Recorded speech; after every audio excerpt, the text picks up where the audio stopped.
Welcome to the 100th Monkey Radio with Tom and Ramon. We are going to have an excellent show tonight. This is some of this stuff. Hopefully I'm able to wrap my head a little bit better around some of this material. But before we get into that, got to go check out the website, guys. We've got what do we got now? 6 people, Ramon, counting you and I for Damn and Her. Yes. Okay, so we've got six very interested parties for Damn and Her. If we get to 10, the 11th one is free at Damn and Her. So that's a little incentive on our part to get a group over 10. The dates are right now scheduling from the 27th of May to the 4th of June. 2012. Yeah, we've got a link right at the top of the main page. And if you want to check it out and see what the package includes and everything, all the information is there. So I haven't put up the prices yet, but it'll be around, this is only for the classes because we'll be taking a 7-day class and the information is on there. It'll be around €550. So that's really reasonable for what they're offering. Anyways, check that out, guys. If you're interested, let us know, and we can start some dialogue going on there. Also, I saw a thing on Unanimous. Anonymous. Unanimous, yeah. Well, we should. That's what we need. We need some unanimous attitude around this world. So maybe that was a Freudian slip of the tongue. So I saw some stuff on Anonymous just the other day where they have put out their target for coming up here in the next few months. I can't remember the exact date, but they're going to target Facebook. I wonder how that's going to play out. Facebook is probably one of the worst social networking sites out there for sharing information with anybody and everybody. So, and that's what they're focusing on. Loss of privacy stuff. So, anyways, check out unanimous stuff. Yeah. Anonymous. Anyways, check their stuff out. They've got some pretty intriguing ideas. Let's see. Really quickly, what I would love for one of them to do is to go out there and get some of this 0 point energy stuff out. That they some of these companies have hidden. Yeah, if they could break in and find some of that stuff, that would be awesome, and just plaster the internet with it. Just put it out, open source it, and see what happens from there. So, I also like to welcome Malta, our next country that just started listening here in the last couple of days. So that puts us up to 79 countries. Yay! Yeah, that's I haven't really. Where is Malta, Ramon? Do you know? Malta it's off the coast of Greece. Cool. Not Greece. Italy. What? Yeah, if I'm not mistaken, I believe Malta belongs to Italy or belonged to the Roman Empire one time. Well, guy from Malta, welcome to the 100th Monkey. I hope you enjoy what you get here. So, we work on a donation basis. So if you have a couple bucks to drop our way, we would definitely appreciate it. Or even 50 cents. Yeah, Ramon and I are kicking around the idea of maybe charging for the doing a subscription thing for the second hour content, but that's still in the works. We have some big plans in our heads, and we're hoping that the universe gives us a big green light. But anyways, we'll give everybody a good forewarning and a heads up before we make that move. So, Ramon, who have we got tonight? We have someone who's, I would say, very special. Before I even introduce him, let me read some definitions. The definition of science is a systematic enterprise that builds and organizes knowledge in the form of testable explanations and predictions about the universe. All right? And then next, I'm going to read Skepticism. Now, this is according to Wikipedia. Has many definitions, but generally refers to any suggestions, attitude of knowledge, facts, or opinion, beliefs stated as facts, or doubt regarding claims that are taken for granted elsewhere. Okay, and we got that covered. Jason Verbelli is an independent researcher, experimenter, philosopher, and visionary.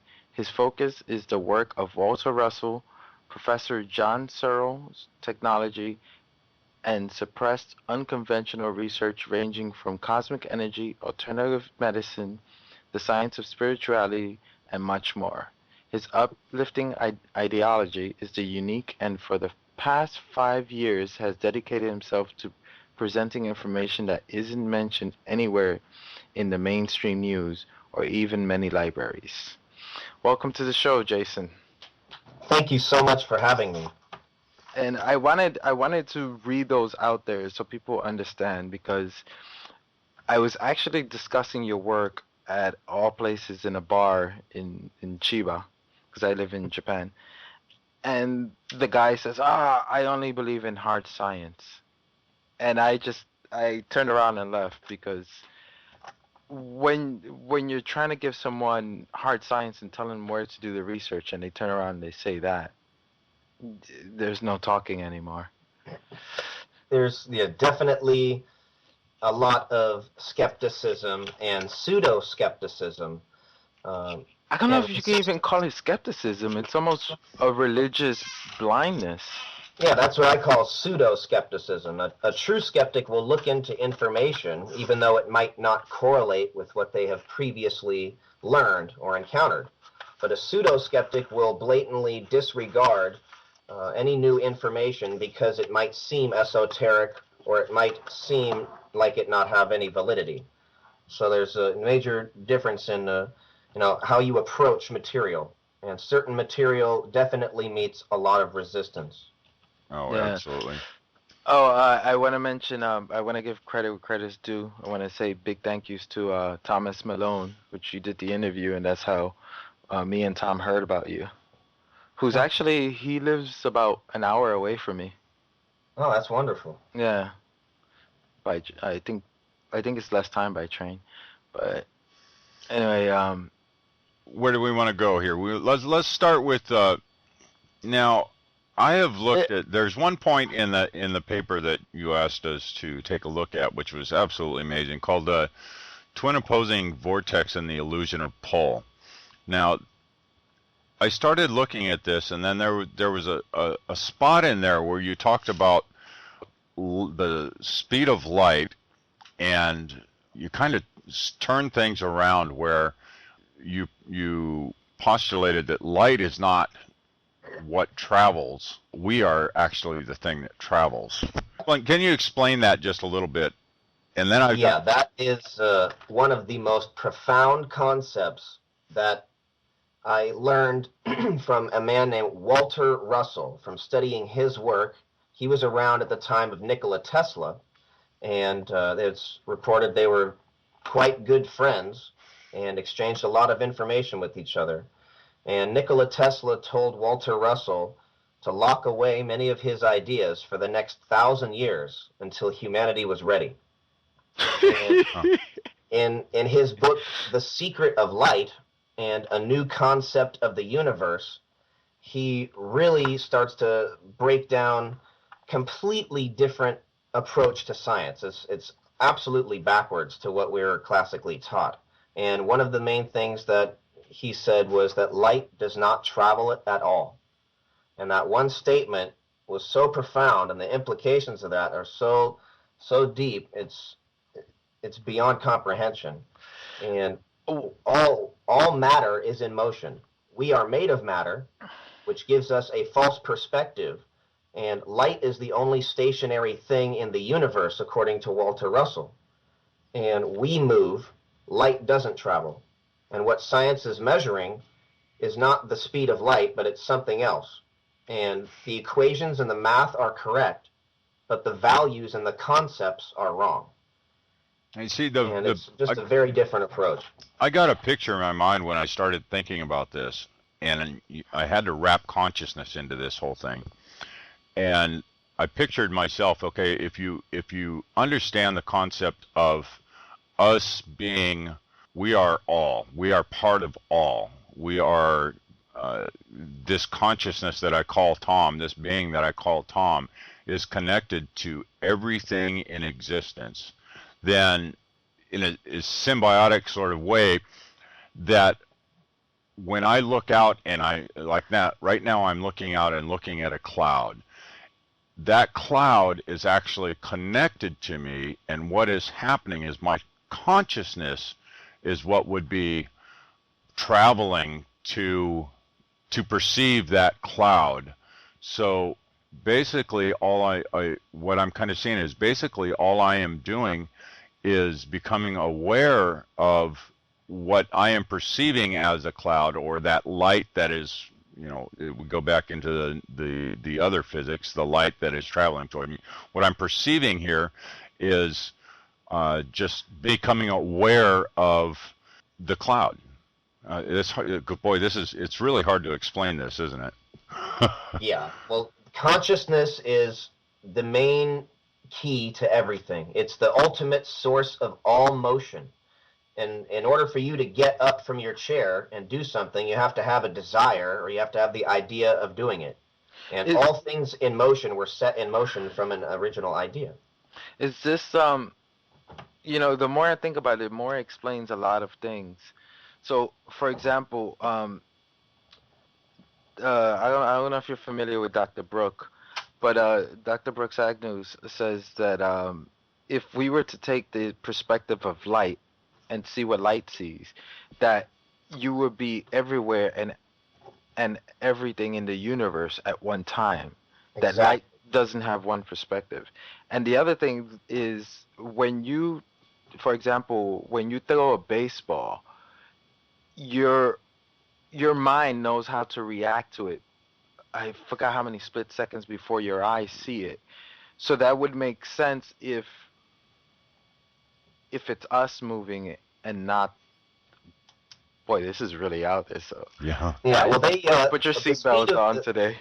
The speed of light has already been broken in naval research labs using what's called hyperlight communication systems, or scalar transceivers.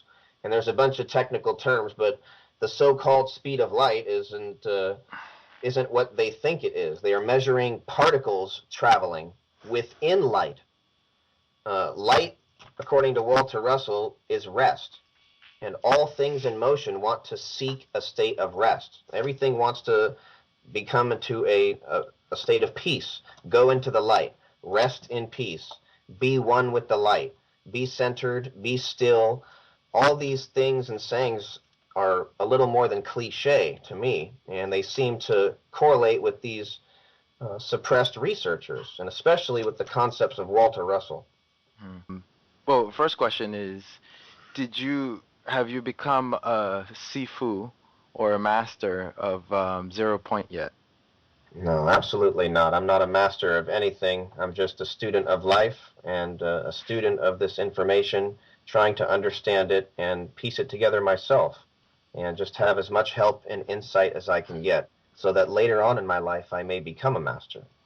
The reason why I asked this question is, well, let's give the definition of Kung Fu, and then let's go a little bit into your history with that.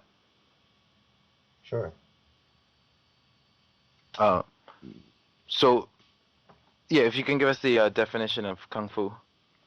Well, Kung Fu is whatever you are doing. Kung Fu could be your cooking.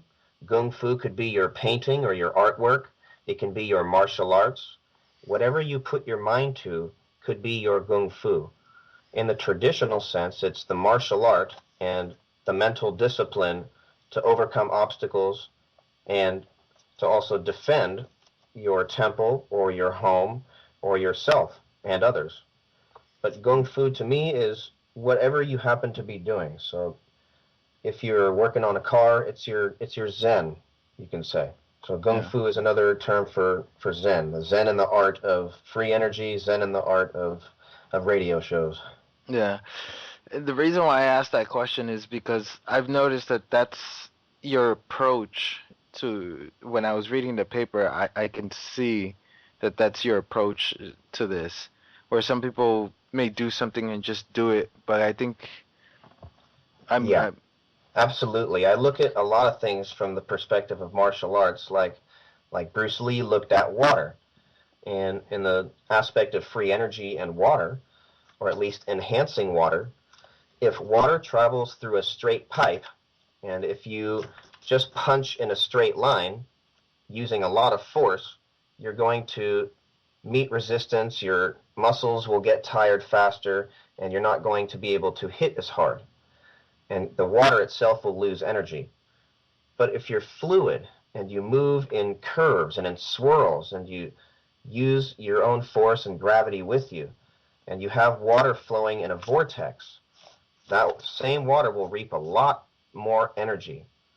A raindrop falling from a cloud to the ground is falling in seemingly a straight line, but by the time it reaches your head, it's just but a pitter-patter on your head. But that same water drop in a vortex, what we call a hurricane, can have so much force. It can break through your window, it can pelt you, and it can cause severe damage. So depending on how things are moving and how fluid you are, can determine how much energy that you can reap.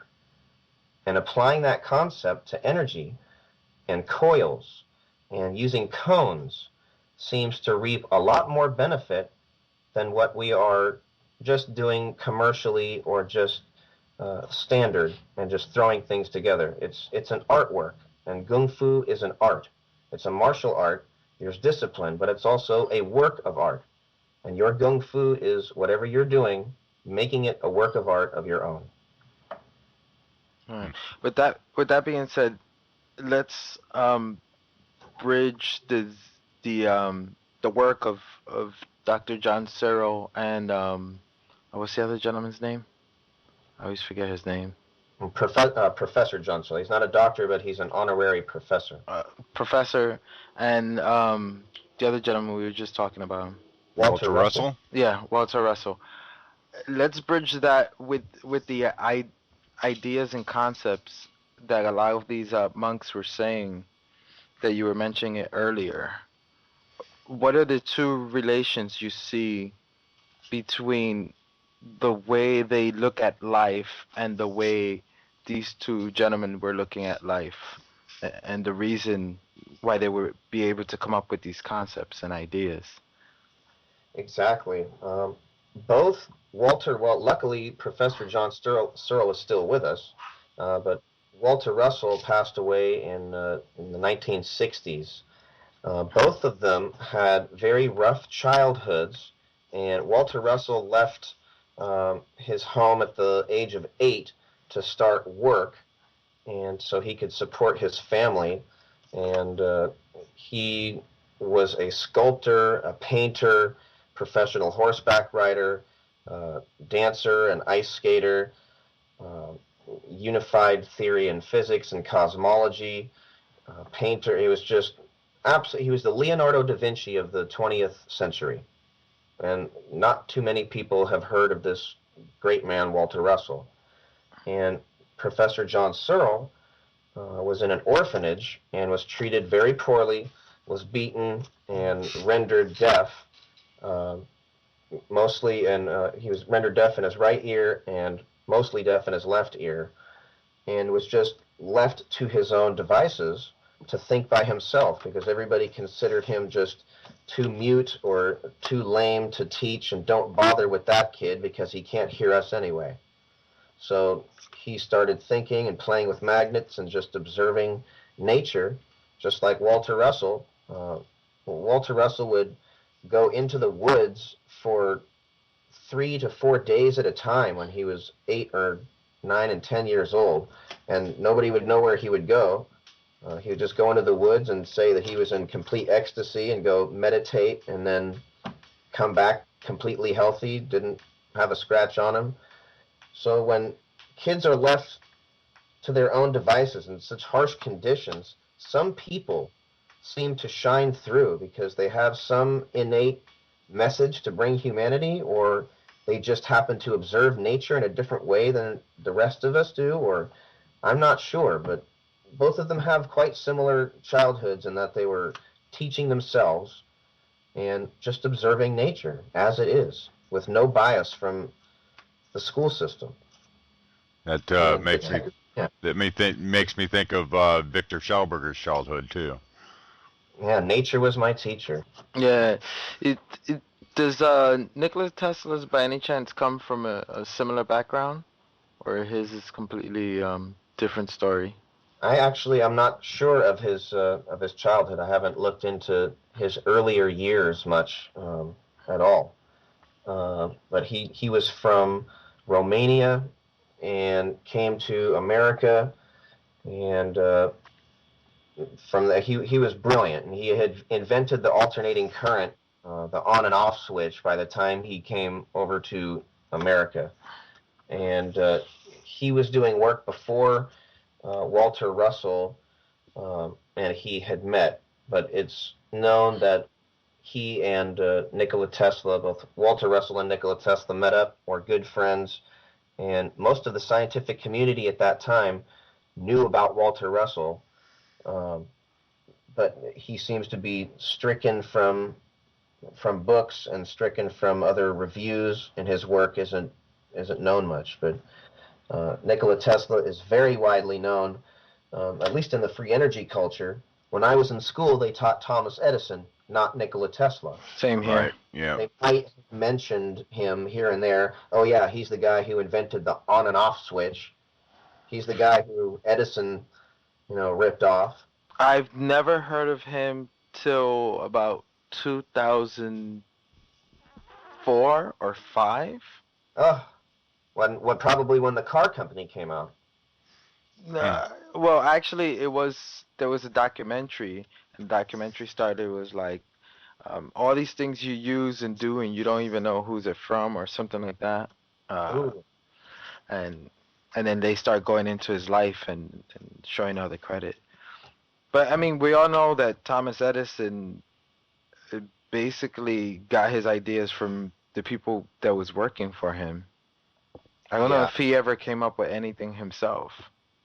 Well, he expanded upon other people's ideas and ended up taking credit for it. As of developing anything for himself, we're not really sure, because if he ripped off all those other people, there's no telling what he did by himself. Yeah. Yeah, that's true. Very true. But he actually fried an elephant. He killed an elephant. Yeah. And just to prove that the on and off switch was very dangerous and could not be trusted. And so Thomas Edison went through great lengths to help ruin Tesla's life, along with J.P. Morgan and DuPont, and it's not a good situation. And many people would love to have Tesla alive today so that they could honor him and ask him questions and find out things about his mind. Yeah. But Professor John Searl today is being treated in similar circumstances, not being given credence, and is not being treated with as much respect as he should be, just like Tesla was not at the time that he was alive. But we have the opportunity now to look at the work of Professor John Searl and honor this man and see what he has accomplished in his life, which is a phenomenal amount of work. It's absolutely unreal. Yeah, there was something I was looking at when one of his the magnet machine, how it was moving, and you had a little what's that paper called? The magnetic viewing film. Yes. Yeah, it's a little green piece of film. It's like 2 really thin pieces of plastic with some sort of magnetic reactive fluid smashed in between it. So when you put this thing up to a magnet, you can see that line separating the north from the south. And in the science books, it says that's called a magnetic line of force. But that line is going all the way around the magnet. And you can't have a straight line going around something, because that becomes a curve. So it's a magnetic ring of force, not a line. Right. And Professor Searl, he has this thing called the SEG, the Searl Effect Generator. And it's a 3-stage converter using magnets, neodymium, Teflon, and copper. And these 4 materials combined create what's called a Type 2 semiconductor. And it's a unique configuration. And just the other week, we have this voltmeter, or this amp probe. It's about the size of a pen, and you can put this thing near a live wire, and the end of it lights up with a red LED light. You can put it near a wall socket, and it lights up. Right. Anything with a live current, it lights up. Yet when you put this thing to one of Professor Searl's magnets, it just lights up. And then I touch it to a regular magnet. Nothing happens over here. I'm touching it to, I have one of these things in my hand, and I'm touching it to this, not working. I put it near a light socket, it glows. And how come when you put it near one of his magnets, it just glows? That means there's some sort of energy present. Now, is this a magnet, one of his magnets without motion, or is? Yes. Yeah, without motion, just touching the thing to the magnet. Okay. The magnetic viewing film, what we can see is that ring around the magnet, like Saturn's ring. Right. And if you were to have Saturn like a basketball on your finger, and Saturn's ring perfectly flat, you could spin that ball on your finger. No matter how fast you spun the ball, the rings would remain flat, and you wouldn't be able to tell that the rings are really moving. But if you angled that ball so that Saturn's rings were at like a 45-degree angle, Mm-hmm. if you spun that basketball on your finger, you would see Saturn's rings wobble. And then you can tell the frequency at which it was spinning. So what John Searl has done is taken that magnetic ring around a magnet and angled it without angling the actual magnet itself. So when the magnet spins, that little ring wobbles. A wobbling ring means power, means energy. And when you put this magnetic viewing film up to a magnet, when it's doing that, you can see this little serpent's tail, or this little sine wave doing a little flicker thing. You can see it whipping back and forth. Now, a normal magnet spinning would just have a straight line. That's pretty significant. So It's very, very significant. So a bunch of these magnets together would create a lot of power, and we're talking like 66 magnets spinning at an unbelievable rate of speed, like hundreds of thousands of RPM. Now, in a centripetal spin, yeah. Now, it's been a while since I looked at any of the videos that are on. I think they're on your YouTube for his the channel. SEG stuff. Now he has actually completely got a power generating device already, correct? No, he does not. What people see on the internet is just the mock-up demonstrator. That is just to display basic magnetic interactions and basic spin forces, and to show the motor ability of the prototype. Now, in order to build the prototype, what people want to see, the project needs a little more funding so that we can actually magnetize the larger pieces. But as of now, there is no device in operation that can power anything, just to display what it would look like, or what it used to look like when it was in operation. Yeah. So if we want to rebuild this thing, we need support, we need funding. The Rodin coil and John Searl's wheel, do they both use the same kind of math and the same concept, the way Rodin does the math? Well, I was fortunate enough to meet with Marco Rodin 2 weeks ago at the Tesla Technology Conference, and I saw him a year prior and hooked him up with Professor Searl briefly at the conference, and he was wondering how Professor John Searl's law of squares relates to Marco Rodin's vortex math. Professor Searl has like 30,000 pages, what's called the law of squares. He wrote 100 different books. In a 100-book set, this guy talking about the law of squares and how it's like a 5,000-year-old concept called Magic Squares, and he expanded that to explain the dynamics of DNA, magnetism, energy, space, time, and who knows what else. But the Rodin coil, we don't know how it relates just yet. Marco was requesting some of the Law of Squares books, which I have since given him some of those on a disc. So hopefully he can go over those and see what he can find, because that stuff is the most complex math and numbers I have ever encountered in my life. And I'm good with concepts, not numbers. Yeah.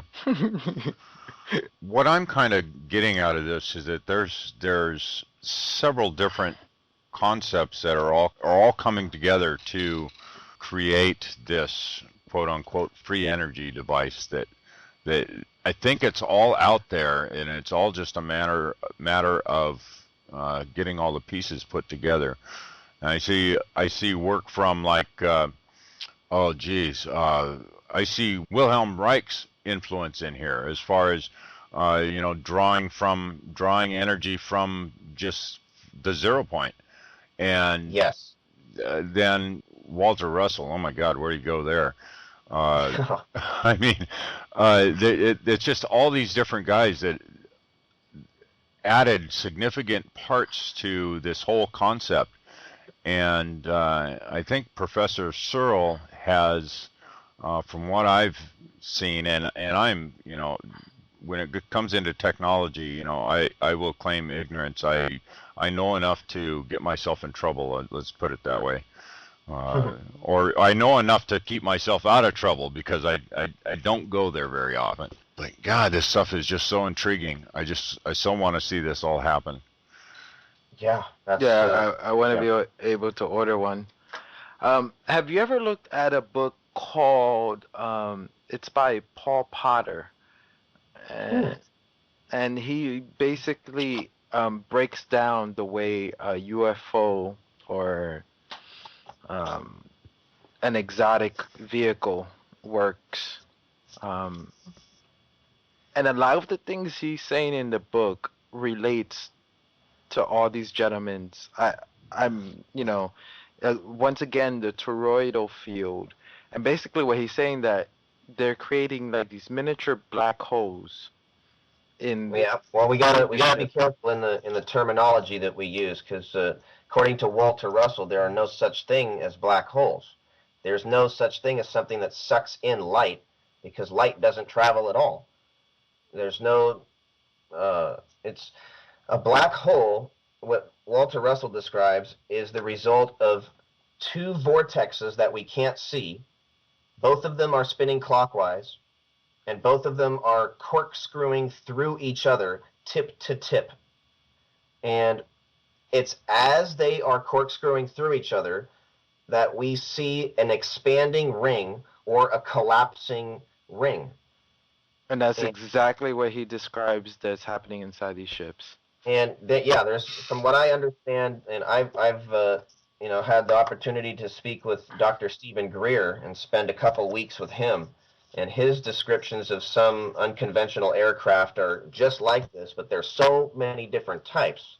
But one of them, the military is supposedly working on, was called the TR-3B, and Paul A. Laviolette was a guy who wrote a book called Secrets of Anti-Gravity Propulsion, and Professor Searl is mentioned in there. Yeah, Project Camelot did a big thing on him.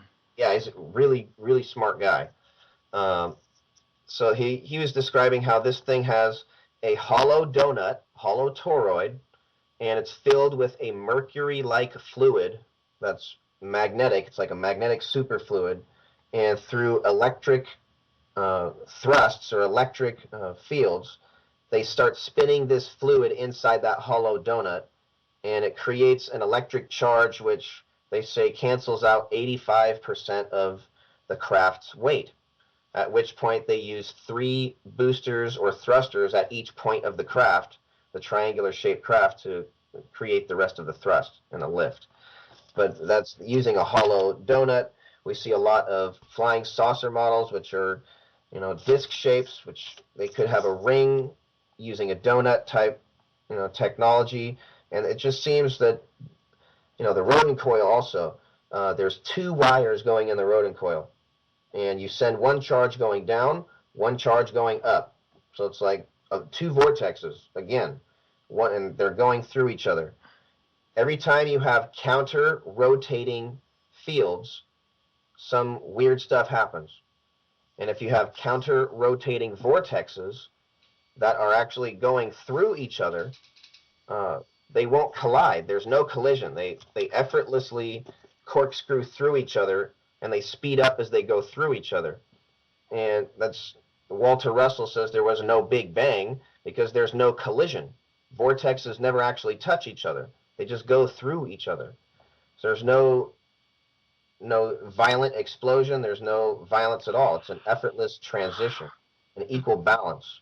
So there's no, the energy of a black hole is present where they say it is, but the terminology and the dynamics that they're describing seem to be incorrect with the work of all these other gentlemen that are, considered brilliant in their fields. Yeah. So it's important that we listen to both sides of the story. And if they teach creationism and they teach Darwinism in schools, why not teach Walter Russell and Nikola Tesla as opposed to Einstein and Edison? Exactly. Because that frees your mind a little too much. Oh my goodness. We don't want those kind of people running around. Yeah. Then we get guys like you running around finding information out. No, these dangerous people speaking their minds. Yeah. Yeah, what a shame. So yeah, the guy I mentioned, I'm so bad with names. The guy I mentioned earlier about the negatives that he wrote the paper. The Paul Dirac in the Dirac Sea of Negative Energy or Negative Electrons. That was in the 1920s, right around the same time as Tesla, Ed Leedskalnin, and all these other, Walter Russell and these other guys. Yeah. He also believed that when two, and I hope I'm not going too out there for anybody, but when two protons, or was it electrons, meet, that they don't annihilate each other. What they do is they vibrate each other into a higher dimension, and what the scientists are seeing is actually them moving into a higher dimension where they no longer see them, and this energy is released. That there's actually no explosion or destruction of them. Yeah. Here's where we start to get into some really controversial and different perspectives on things. Let's look at CERN. The stuff that they're doing at the particle accelerator, what they're trying to do is take two electrons and speed them up around that 17-mile ring, that toroid, and send those two electrons and smash each other real hard because they're trying to find the energy of the Big Bang. They're trying to smash together two, because that's how they think the universe started. Or the God particle? Yeah, the God particle, or the Higgs boson. Now, the difference between CERN and Professor Searl is that CERN is using an outward explosive force to try to smash together two electrons and hoping that they'll stick, or hoping that they'll release some energy that they're trying to find, futilely trying to find, spending billions of dollars to find something that doesn't exist. But Professor Searl needs about, less than what BP oil made profit. He needs about, let's say a couple $1 million total to mass produce these things. And this device, the SEG, the Searle effect generator, takes two electrons and effortlessly couples them together, which would be called a boson, and what's CERN is trying to achieve. But it's through an inward implosive force rather than an outward explosive force trying to smash them together. You can't smash things together and hope that they'll stick. You have to implode them together so that they'll want to be together. And they describe it as these electrons dance around each other, or they are in resonance, or they're in harmony. And this device takes these things, spins them real fast, accelerates them, and then splits them. And as these two electrons split, you can harvest that energy.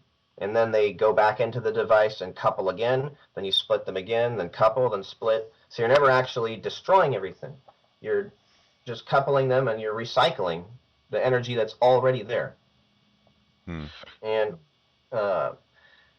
combining this with Walter Russell's concepts, it's really difficult because there's a lot of contradicting information. Because Walter Russell says there are no electrons, there are no protons, there are no neutrons. You can never have a singly charged particle. The electron itself is positive and negative.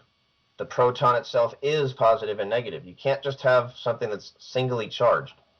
He says all things in motion are positive and negative.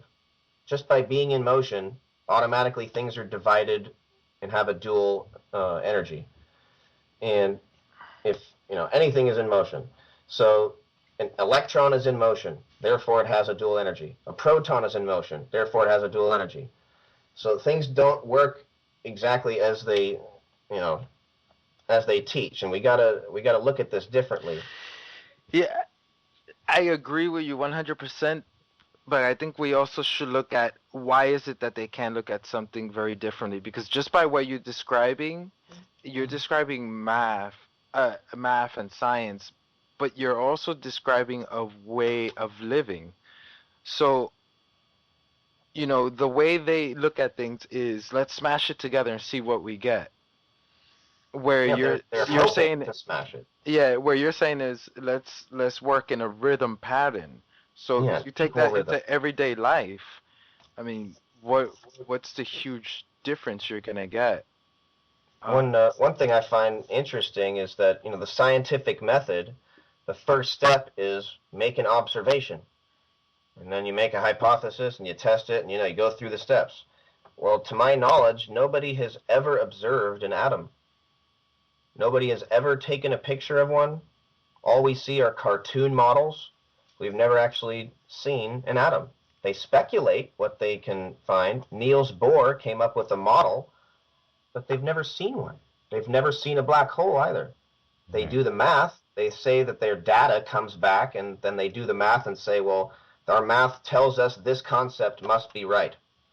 But they don't have the concept correct, and they've never seen one. So how can they expand entire branches of science from a non-observation? Exactly. They never observed it. So their own scientific method has failed them in that regard. And Walter Russell in 1926 offered the world what I consider a more accurate version of the table of elements. And it looks like a vortex. And he has everything arranged perfectly with 24 substances before hydrogen that science has yet to recognize. So it's really, really interesting. This guy has so much information. You can't say it's not there. You have to deal with it because he wrote 30 books. This guy's brilliant. I find it hard to believe that no one's looking at it. I think when you go into your black projects in the secret world, they're definitely looking at that science. Yeah, the occult science. I think Hitler and all of his cronies and whatever what they were doing back then, the Thule Society, they were really looking at this stuff. And I'm not sure if they even knew about Walter Russell. Einstein never heard of Walter Russell.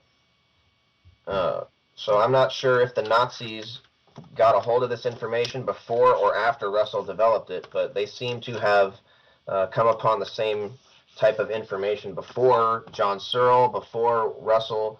So they were doing some major stuff. And Jim Marrs, the guy who wrote The Rise of the Fourth Reich and a lot of other books, is just a lot of books, yeah. Going into a lot of history on this stuff. He's really good to look into, Jim Marrs. Yeah. So the controversy we have here is the law of nature versus the law of machines.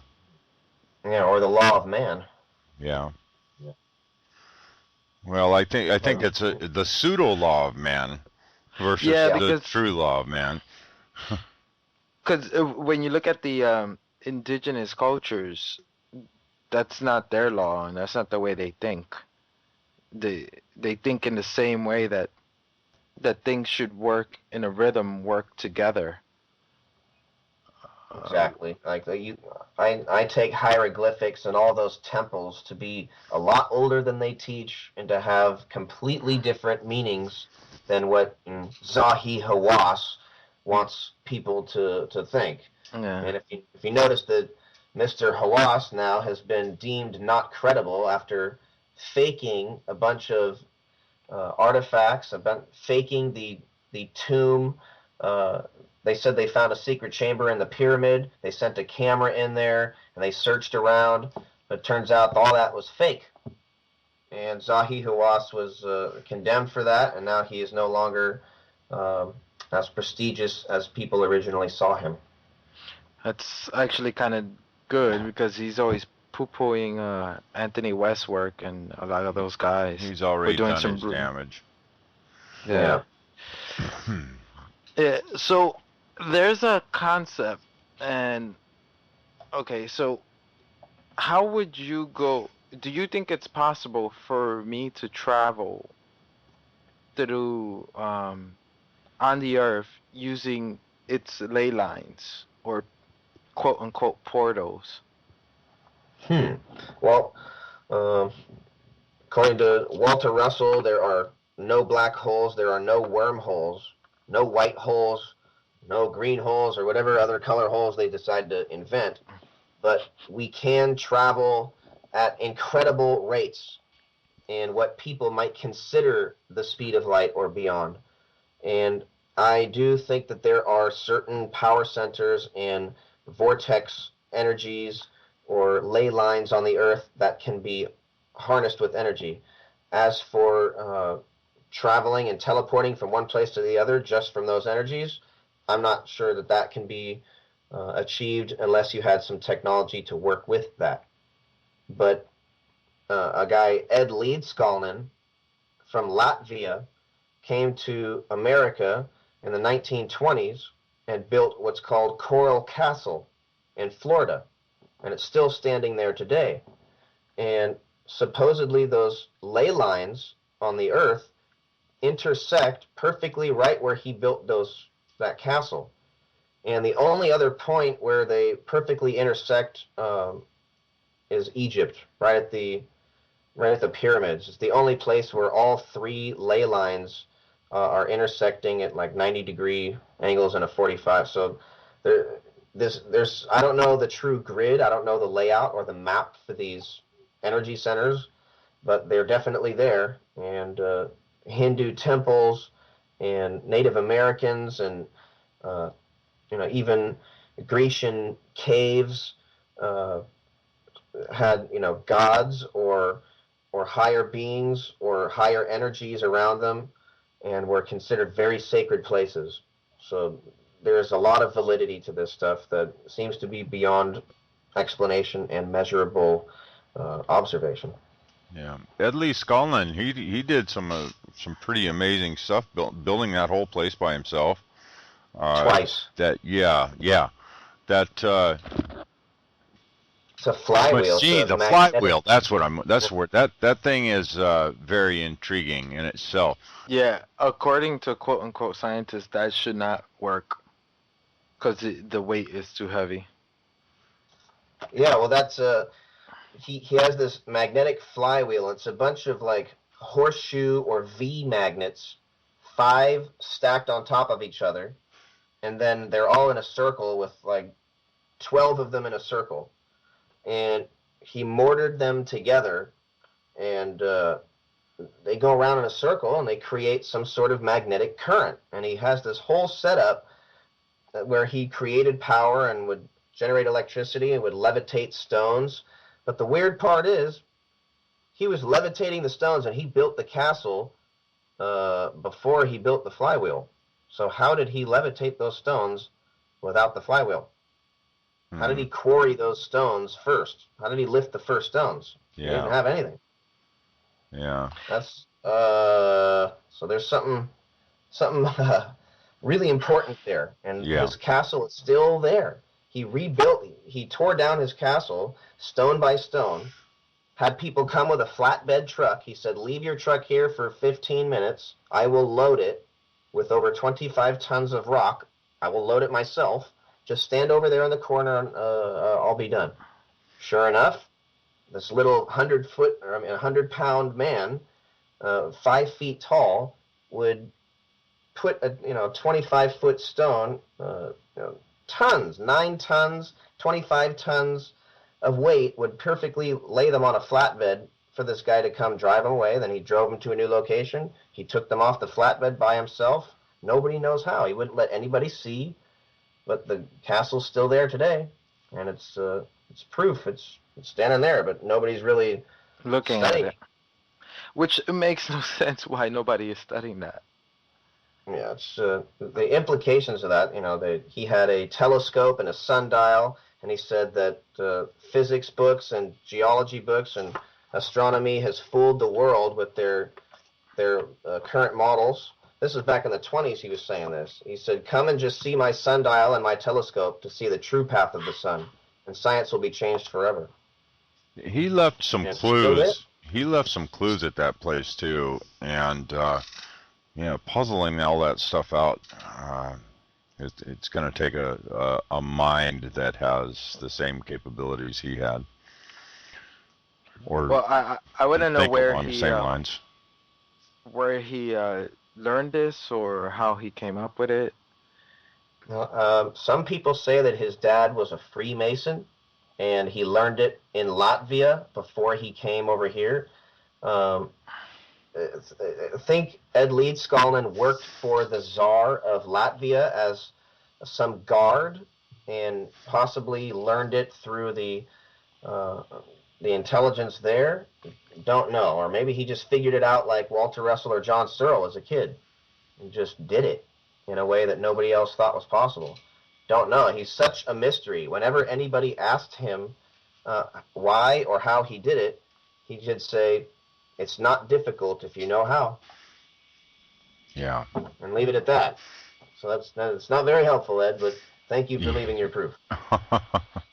Yeah. He has...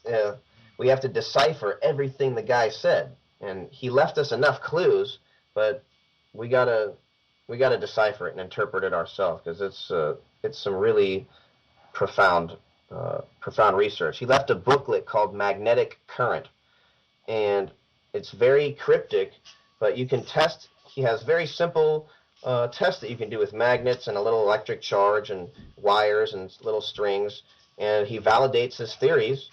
And if people would pay attention to that, I think we would be that much closer to getting out of nuclear power and PG&E. We can do it by ourselves. How long did it take for him to build the castle? 28 years to quarry all the stones by himself and get everything that he needed. It's actually not a long time for one person. For the whole castle. He didn't use any chisels to form the rock. He has some of them formed in the shapes of planets in alignments, weighing like 3 tons. So it's a very tedious work, and it's not an easy task. But he said, he found the secrets to the pyramids and how other people built their temples. So perhaps 100,000 slaves didn't build the temples. It could have been done by 250 people in a course of the same amount of time, 20 years, or could have been done even sooner if you had that amount of people. You have the right amount of technology, you have the right methods, you can do things pretty quickly. Yeah, that he actually, that alone discredits anything anybody says about like the rolling logs or anything like that. Yeah, I just something like that, but I think it's a little more complex and mystical than that, and a lot more. The truth is stranger than fiction. Yeah, put it that way. Yeah. Yes, definitely. I find so intriguing.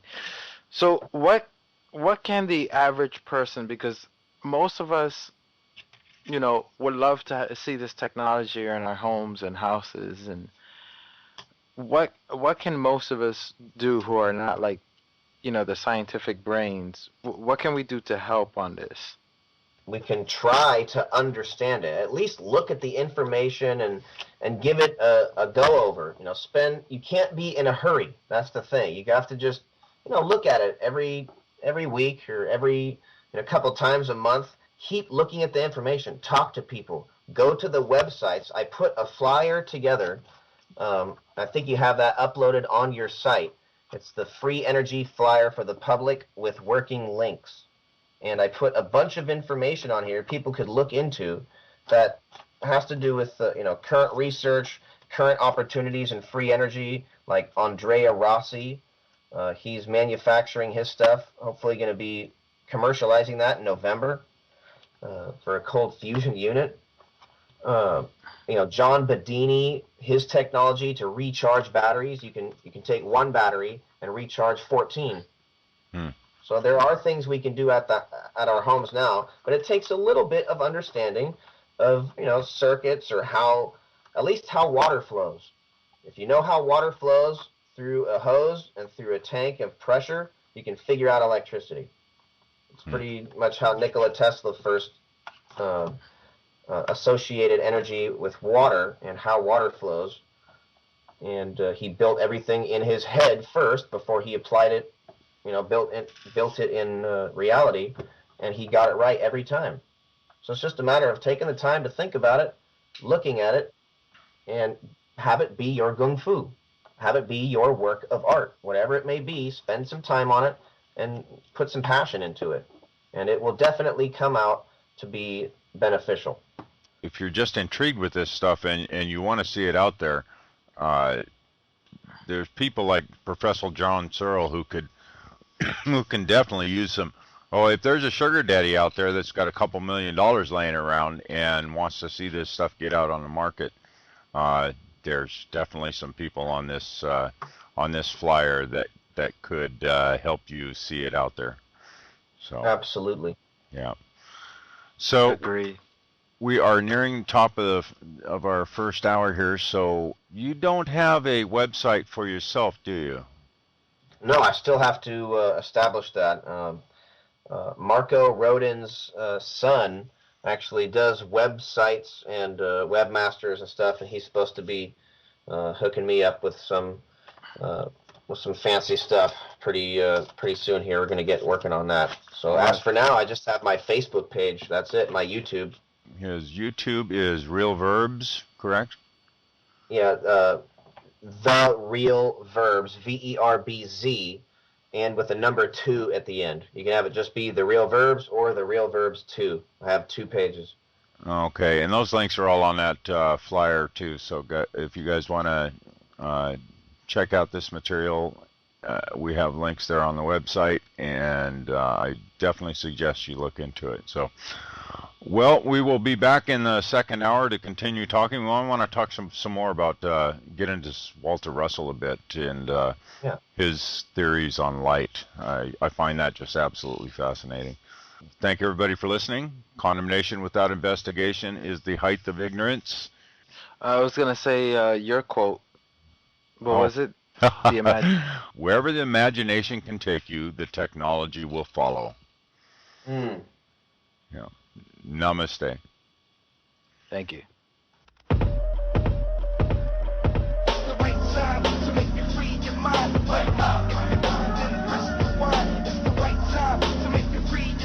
Wake up.